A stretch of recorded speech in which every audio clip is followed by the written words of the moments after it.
Dahil gaya-gaya ako, nag-try na rin ako nitong crispy tofu. Para kasi nasarap-sarap itong trending na tofu dito sa online. Kaya nga tinry ko ring gayahin. Una, kinat ko yung tofu into cubes. Then ilagay ko sa itlog. Then sa cornstarch. Tapos balik sa egg. Pagkatapos, i-coat na siya ng breadcrumbs. At sa mainit na mantika, start na nating prituhin ang lahat ng covered na tofu. At balik na rin para lahat ng side ay maging even yung pagka-brown.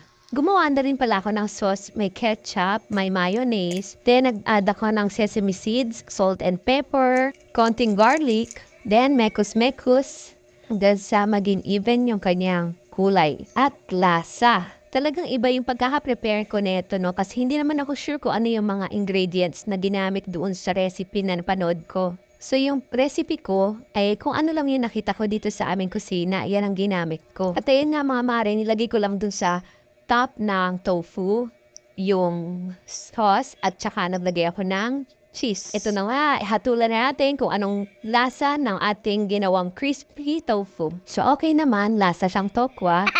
So, ayan. Salamat sa panonood!